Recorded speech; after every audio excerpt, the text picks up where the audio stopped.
didukung oleh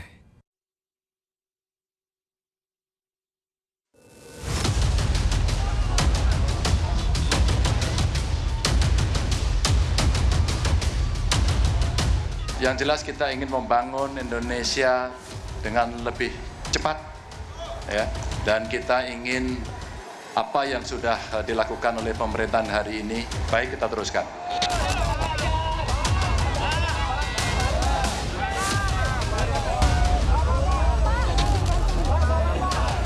Sering di DPR ini aneh, kadang-kadang marah-marah gitu, nggak taunya Markus dia, marah ke Jaksa Agung, ngomong gitu, nantinya datang ke kantor Kejaksaan Agung titip kasus. Prof. Mahmud juga dikenal rakyat sebagai pendekar hukum dan pembela wong cilik.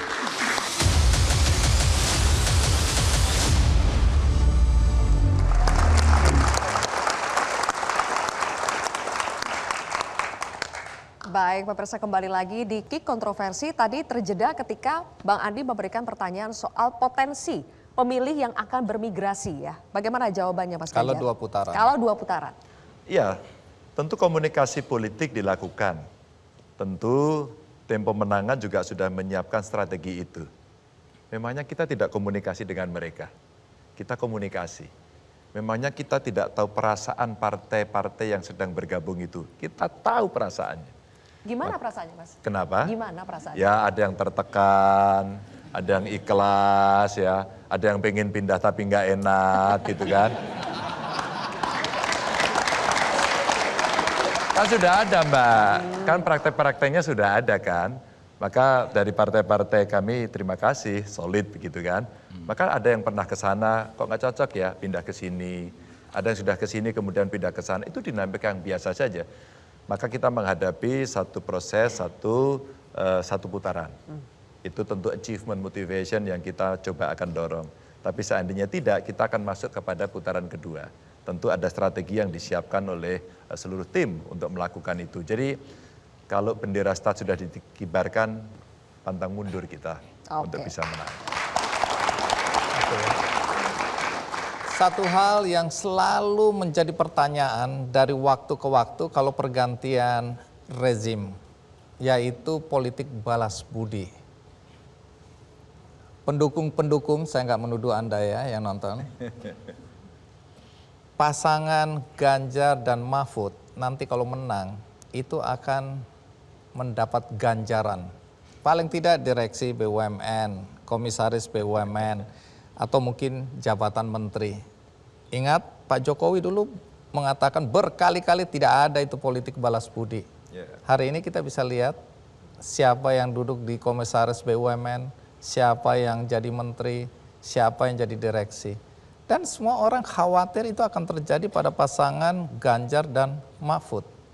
Anda berani nggak berjanji bahwa itu tidak terjadi atau memang itu realitas dalam kehidupan? Jadi nggak usah dipertentangkan atau nggak usah dikritisi. Sebenarnya melibatkan para pendukung itu bagus. Karena apa? Kita punya satu value yang sama. Kita punya nilai yang sama, kita punya komitmen yang sama.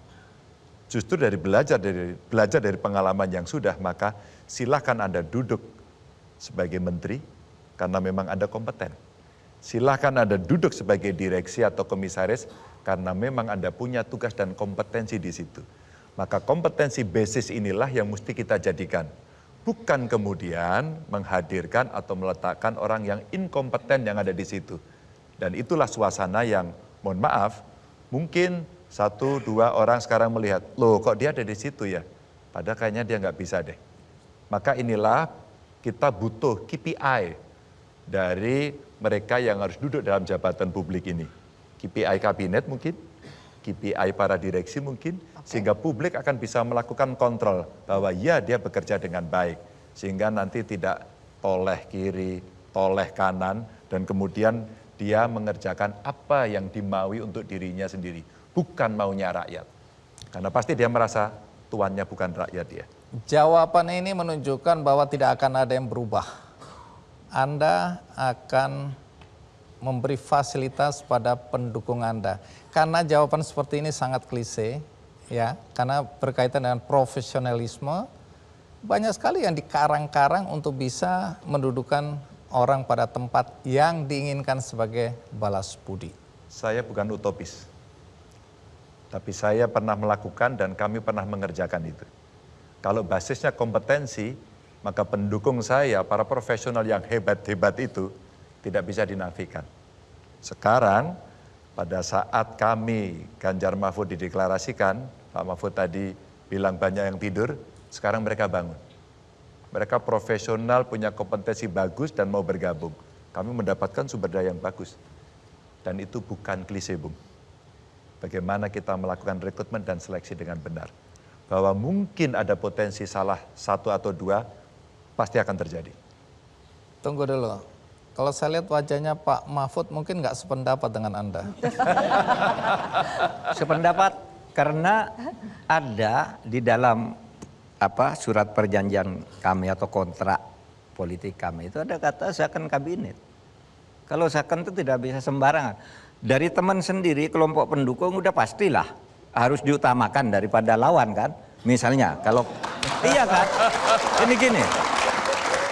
Kalau kami menang, tentu yang diutamakan kan dari P3, Hanura. Ini tetapi ada second di situ, tidak sembarang P3, tidak sembarang Hanura, tidak sembarang Perindo, tapi yang ahli. Kami perlu tenaga apa? Ini Perindo menyediakannya ini, yang ahli jangan sembarang orang. Nah itu kata kunci second kabinet yang tadi ditekankan oleh Bu Mega di dalam ketika mengarahkan kami besok kalau dia pemerintah harus second kabinet. Sylvia, saya agak terganggu ini. Anda berkali-kali mengatakan menurut Bu Mega, kata Bu Mega. Iya. Anda udah jadi petugas partai tampaknya. Saya kontrak perjanjian dengan partai. Memangnya kalau petugas partai kenapa? Kalau petugas partai untuk melaksanakan perintah konstitusi sesuai dengan yang dimuat di ADART partai, kenapa memangnya? Orang menjadi petugas partai untuk konstitusi.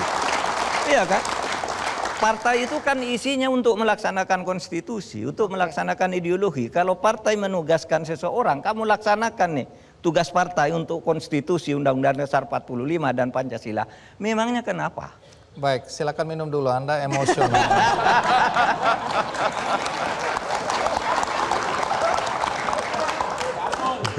Oke, baik. Ini masih terkait dengan Bu Mega. Pak Mahfud, ketika Bu Mega mendeklarasikan Anda sebagai cawapresnya Mas Ganjar, Bu Mega mengatakan satu hal. Kita putarkan dulu pernyataan Bu Mega berikut ini. Ya untuk apa ada aturan hukum kalau semuanya pada diam. Ayo Pak, kita ngomong Pak. Dulu saya rasanya merasa sepi sendiri. Karena kalau saya ngomong, nah terus wartawan langsung bully. Nah sekarang ada Pak Mahfud nih, belain saya dah. Nah sekarang ada Pak Mahfud, belain saya dah. Pertanyaannya begini Pak Mahfud. Jika nanti orang atau pihak yang memberikan Anda tiket untuk menjadi cawapres itu membuat kesalahan, apakah masih akan Anda bela? Orang yang membuat kesalahan sendiri seperti Bu Mega itu selalu mengatakan, saya bukan ahlinya di sini. Kalau saya salah diberitahu loh. Dia minta dikoreksi juga, Bu Mega itu. Jadi kalau salah kita beritahu. Tetapi memang yang dikatakan Bu Mega itu, dulu Bu Mega itu satu kantor dengan saya. Kan sering dibully ngomong apa, lalu dibuat berita yang dipotong-potong, lalu dibully habis-habisan. Nah waktu itu ya saya bela. Nah makanya dulu Bu Mega kok merasa dulu sendirian. Orang lain kok diam, saya yang tidak diam waktu itu ketika di BPIP itu. Selalu memberi argumen seperti argumen yang dikemukakan Bu Mega yang tidak dipotong-potong. Dan itu harus kita lakukan lagi ke depan. Ya, kalau orang selalu dipotong kalimatnya, ya seperti yang sering saya katakan orang ya selama ini. Ketika orang mau menjadi capres atau cawapres dari PDIP itu gambarannya serap. Takut harus punya uang sekian triliun, sekian miliar. Oleh sebab itu saya tidak pernah mendekat ke PDIP. Karena saya tidak punya uang. Tetapi begitu saya ketemu Bu Mega, perintah pertama kamu jangan cari uang. Jangan cari uang, kamu kampanye aja. Jangan himpun uang dari orang. Kalau orang menyumbang langsung ke lapangan. Nggak ada tuh. Yang selama ini dikatakan kalau mau jadi wapres, saya tidak punya uang sepeser pun dan tidak bayar sepeser pun. Tidak diminta sepeser pun. Nah yang begini-gini kan harus diluruskan.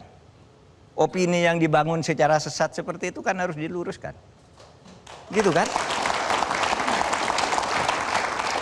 Oke, artinya Pak Mahfud mengatakan bahwa ya kalau ada kesalahan koreksi begitu ya? Ya pastilah. Bukan membela yang membabi buta begitu ya Pak Oh Mahfud? iya enggak, masa membela membabi buta. Oke, hari ini yang menjadi pembicaraan hangat adalah Pak Mahfud soal dinasti politik. Dulu Pak Jokowi berjanji tidak akan mengulangi apa yang dilakukan oleh rezim Orde Baru. Tapi hari ini kita lihat bagaimana putra-putra Pak Jokowi yang satu menjadi bacawa pres, padahal banyak yang mengatakan ya, padahal baru 2 tahun menjadi wali kota, yang satu baru 2 hari sudah menjadi ketua umum, gitu kan. Bagaimana pasangan Ganjar Mahfud ini memastikan diri tidak akan menjadi seperti itu, Pak Mahfud? Iya, bagaimana memastikannya di tekad saya aja. Pertama track record saya. Track record saya memang saya enggak suka dinasti, mengutamakan family apa dan sebagainya enggak pernah saya lakukan sampai selama ini. Bahkan dulu ketika saya jadi ketua MK yang pertama saya panggil sekjen namanya Pak Janit. Pak Janit, ketua MK di sini saya. Anda kalau dipanggil istri saya jangan datang. Harus dengan izin saya. Anda mau memberi fasilitas apa kepada istri saya, kepada anak saya anggap melanggar hukum.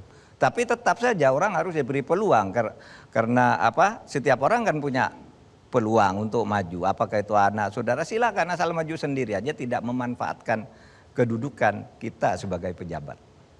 Anak Anda berapa? Anak saya 3. Umur? Yang sekarang umur 39, yang tertua ada di sini tuh, ikut. Pekerjaan? Dia sekarang dosen PNS, ASN dan sedang menempuh program S3 untuk sport medicine. Ini saya hanya ngetes saja apakah Anda masih ingat pada anak-anak Anda. Oke. Tunggu Mas Ganjar, jangan ketawa dulu. Karena ini pertanyaan berikutnya sama untuk Anda, soal dinasti. Oke. Mas mau mendengarkan video anak saya nggak? Dia habis di podcast oleh Grace Tahir. Mau dengerin nggak? Saya nonton. Tapi kalau Anda mau putar supaya kita semua punya Iyalah, saya pemahaman kebetulan yang sama. habis merekam biar semuanya nonton. Ini ada pertanyaan menarik. Saya buat kamu menjadi saya punya menteri. Nanti saya bikin caranya gimana lah. Kamu jadi menteri. Kamu nggak tertarik? Ya kalau jadi menteri mah ekstrim banget Mbak Grace. Hah? Yang lain dia contohnya apa jadi menteri ekstrim banget. Oke, bisa jadi apa lah. Jadi bupati lah, apa gimana, gitu. apapun itu juga. Bisa atur lah. Pokoknya umurnya diturunkan lah, kualifikasi apa-apa segala macam. Kamu nggak tergiur? Kalau tergiur Mbak, enggak. Karena di situ ada moral dilema yang perlu saya perhatikan. Apabila saya sudah memenuhi kualifikasinya dan itu emang saya memiliki kompetensi tersebut, itu why not? Saya tuh tidak pernah menutup kemungkinan apapun di situ. Tapi at the same time, apabila ada regulasi yang menghambat ataupun ternyata emang saya kompetensinya ada yang jauh lebih baik dari saya, ya itu berarti bukan tempatnya saya Mbak Grace. Itu saya masih memiliki perjalanan yang sangat jauh ke depannya di mana saya bisa memantapkan diri saya. Dan yang jelas kalau bicara soal politik, Mbak, politik itu adalah bagaimana kita membahagiakan orang lain. Dan sebelum kita membahagiakan orang lain, kita perlu membahagiakan diri sendiri dulu.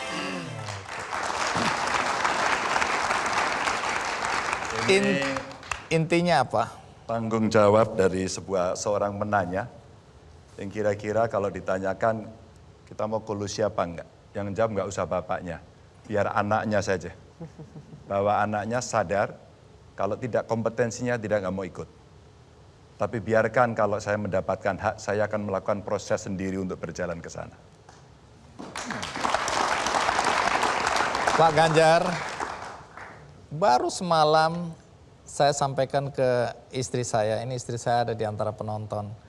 Saya bilang saya mengikuti anaknya Mas Ganjar dan saya mengagumi anaknya Mas Ganjar.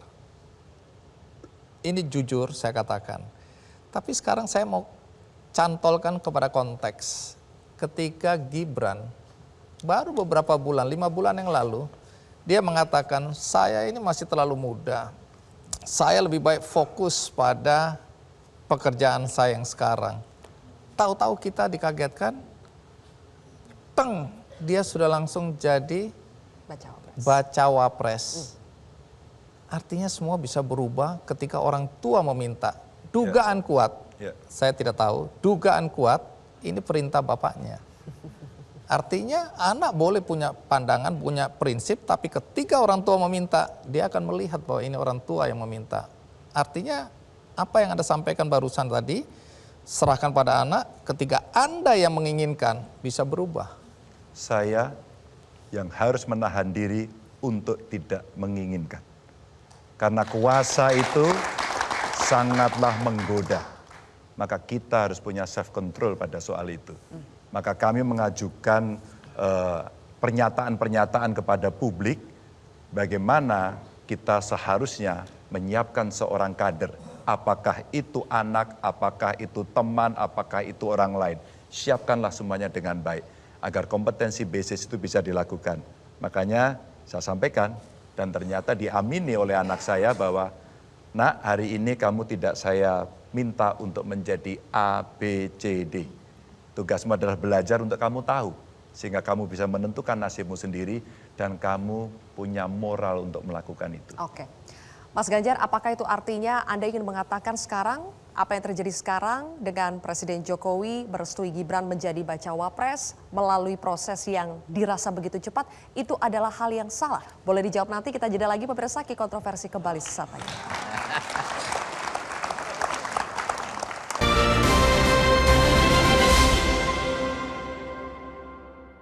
Didukung oleh jelajahi cara baru mendapatkan informasi. Download Metro TV Extend sekarang.